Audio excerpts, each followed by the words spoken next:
निर्माण झाले आणि संपूर्ण देशभरात उत्सवाला सुरुवात झाली। रामलल्लांच्या स्वागतासाठी संपूर्ण अयोध्या नगरी सजली। रामलल्लांच्या प्रतिष्ठापनेवेळी दिवसभरात अयोध्येत नेमकं काय काय घडलं बघा या रिपोर्टमध्ये।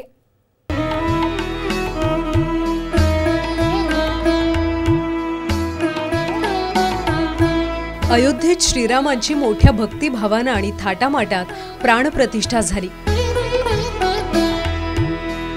शेकडो वर्षानंतर होणाऱ्या या सोहळ्यासाठी संपूर्ण अयोध्या नगरी एखाद्या नववधूसारखी सजली होती। देशभरातल्या रामभक्तांचे डोळे अयोध्येकडे लागले होते।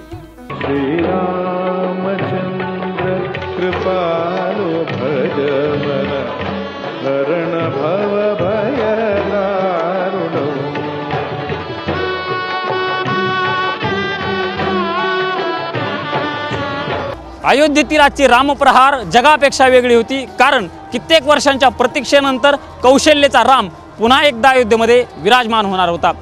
कित्येक रामभक्तांनी शरयू तीरावर भल्या पहाटे स्नान करून आजच्या दिवसाचा सूर्योदय पाहिला। रंगीबिरंगी फुलांच्या माळा, आकर्षक लाइटिंग यामुळे अयोध्येतील वातावरण अगदी प्रसन्नित झाल्याचं चित्र सकाळपासूनच पाहायला मिळत होतं। पंतप्रधान मोदींचं आगमन होताच जल्लोष पाहायला मिळाला। अत्यंत भक्तिमय आणि भावपूर्ण वातावरणात प्रभू श्रीरामचंद्रांची प्राणप्रतिष्ठा झाली। पंतप्रधान गर्भगृहात रामलल्लांची प्राणप्रतिष्ठा करत असताना भव्य दिव्य राम मंदिरावर हेलिकॉप्टरनं पुष्पवृष्टी करण्यात आली।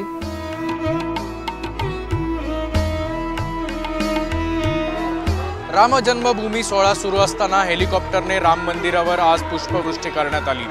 पंतप्रधान नरेंद्र मोदी यांच्यासह जे इतर मान्यवर होते याबरोबरच बॉलिवूड सेलिब्रिटींची मांदियाळी देखील आजच्या सोहळ्याला पाहायला मिळाली।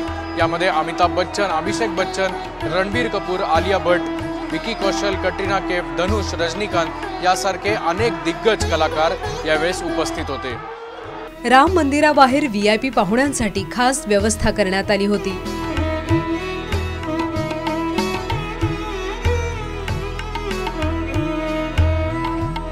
उपस्थित मान्यवरांसमोर गायक शंकर महादेवन, अनुराधा पौडवाल आणि सोनू निगम यांच्या भक्तिमय आणि सुरेख सुरांनी संपूर्ण अयोध्या नगरी मंत्रमुग्ध झाली।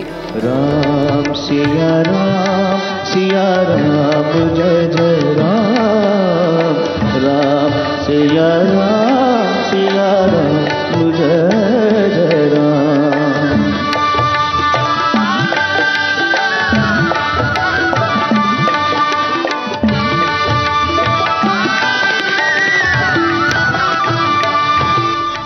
अयोध्येतील राम जन्मभूमी प्राणप्रतिष्ठापना सोहळ्याची सुरुवात देशभरातील दिग्गज गायकांच्या गायनानं झाली होती।